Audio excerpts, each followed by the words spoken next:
Hello mga guys, kamusta? Welcome back ulit sa aking channel. Ito na ang continuation ng ating nakaraang video. Kung natatandaan nyo, nasa Abu Dhabi tayo noong nakaraang huli. Ngayon naman, oras na para bumiyahe pabalik ng Dubai. Mahigit 4 na oras ang naging biyahe pero hindi naman mamamalayan ang oras dahil sa dami ng magagandang tanawin sa daan.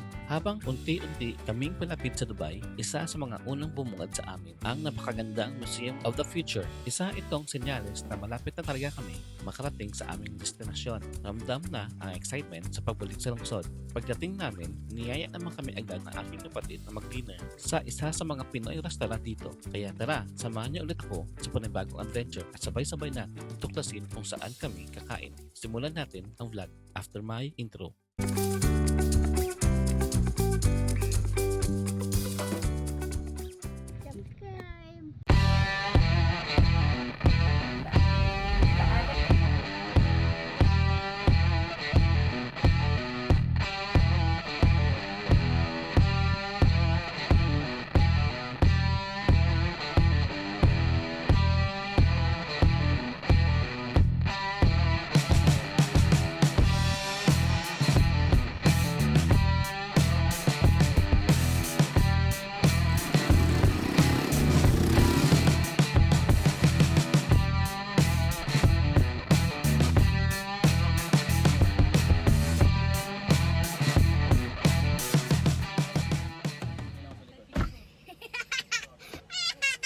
Bango.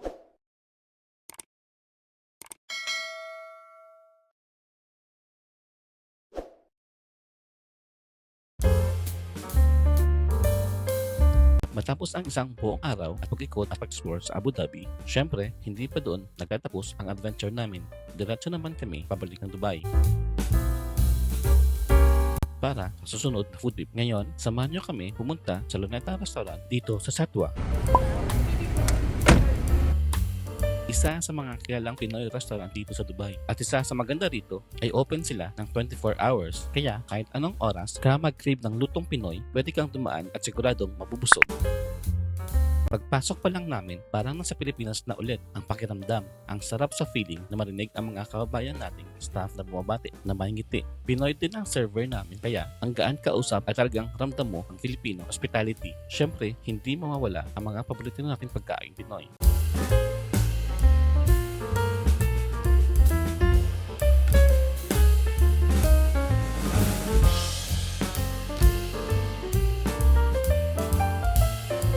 Habang hinihintay ang mga pagkain, kwentuhan muna kami tungkol sa naging adventure namin sa Abu Dhabi. Ang saya talaga ng ganitong banding. Travel sa umaga tapos masarap na kainan kasama ang pamilya sa gabi. Simple lang pero napaka-special na mga ganitong moments. At eto na nga, dumating na ang mga pagkain. Syempre, hindi kami nagpahuli at agad namin tinikman ang bawat putahe. Umorder kami ng chicken inasal na sobrang juicy at mabango, mainit na pork soup na talagang perfect pagkatapos ng nakakapagod na lakaran. At ilan pang ulam na masarap at perfect i-share kasama ang pamilya. Sulit na sulit ang bawat subo at talagang nakakawala ng pagod. Iba pa rin talaga ang lasa ng authentic lutong Pinoy, lalo na kapag nasa ibang bansa ka. Kung nandito kayo sa Dubai at naghahanap ng restaurant na bukas anumang oras at nagkahain ng masarap na pagkaing Pinoy, baka gusto niyong sumukan ang Luneta Restaurant dito sa Satwa.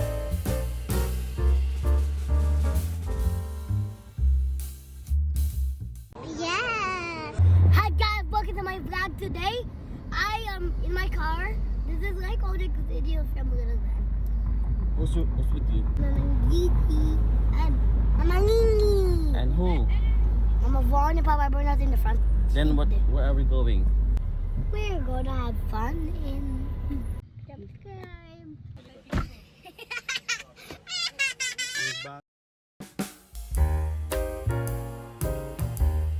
Kung nagustuhan nyo ang fish market sa Abu Dhabi, meron din palang ganito sa Dubai. Ngayon, samahan nyo ako para subukan ang isa sa mga sikat na seafoods dito. Parang dampa sa Pilipinas ang concept nila. Pwede kang mamili ng fresh seafoods sa fish market at ipaluto ayon sa gusto mong style. Pero kung ayaw mo mamili, pwede ka na rin umorder na lang sa mismong restaurant.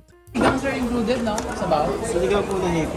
Habang naghihintay ng pagkain, ma-enjoy mo talaga ang ganda ng paligid at ang ganda ng view. Ang presko ng ambience at ang dami ng tao at iba't ibang restaurant na pwedeng subukan sa area. Dito sa Paluto, unlimited ang drinks nila, self-service nga lang.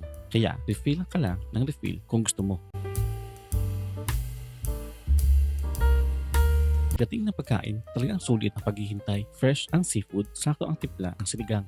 At ang inihaw na isda ay sobrang juicy at masarap. Sa Paluto Restaurant kami kumain at napansin namin na puro Pinoy ang mga staff. Sobrang mababait, magilyo at very accommodating, kaya parang sa Pilipinas lang ang pakiramdam. Kaya kung mahilig kayo sa seafood at napadpad kayo dito sa Dubai, isa ito sa mga lugar na sulit bisitahin. Tara, kain na tayo!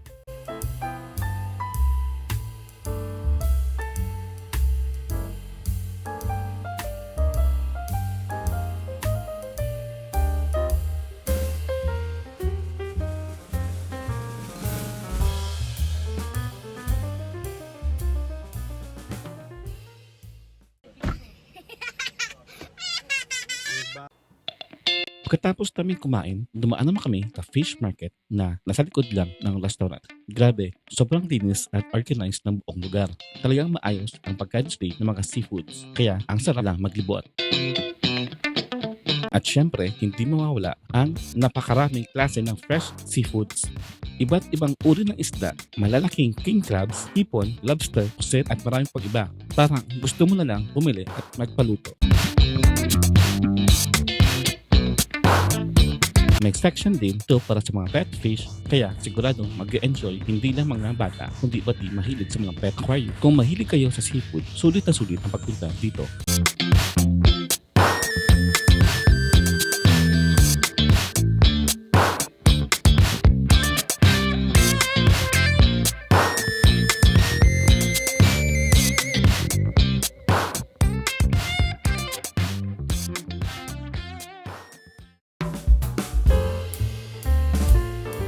Next stop namin ay ang Wmart. Kung mahilig kayo sa Chinese food at hotpot, sulit na sulit ang place na ito. Dito kami kumain sa fast hotpot at ang pinakamasayang part dito, ikaw mismo ang pipili ng lahat ng gusto mong ilagay. May karne, seafood, gulay, mushroom, tofu, noodles at kung ano-ano pa. Bahala ka na kung anong kombinasyon ang trip mo. Pagkatapos mong mamili, titimbangin lang nila ang mga napili mo at doon ibabase ang iyong babayaran. At syempre, umorder din kami ng kanilang sinangag.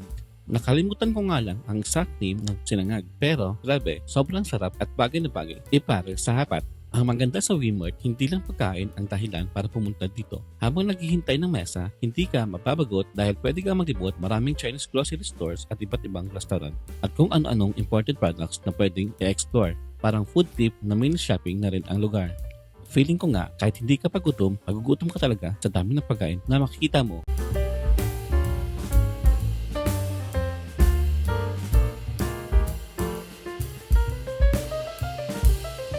Isang tip lang, kung weekend o peak hours ka pumunta, mag-expect na medyo mahaba ang waiting time. Pero sulit naman ang paghihintay dahil masarap ang pagkain at ang daming pwedeng gawing habang naghihintay. Tara, samahan niyo ako kumain.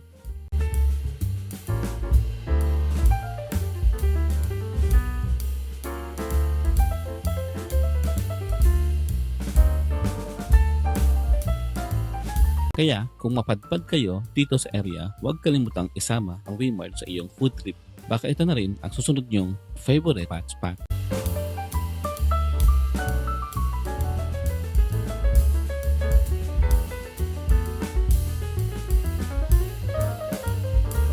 At dyan na magtatapos ang isa namang nakakapagod pero sobrang saya at busog na adventure. Sulit ang bawat lakad, bawat pagkain, bawat experience na share namin sa inyo. Maraming salamat sa pagsama hanggang sa dulo. Kung nag-enjoy kayo sa video na to, huwag kalimutang i-like, mag-comment at mag-subscribe para samahan nyo ulit kami sa susunod na food travel and adventure. Hanggang sa muli, ingat palagi, kita-kit sa next vlog. Bye!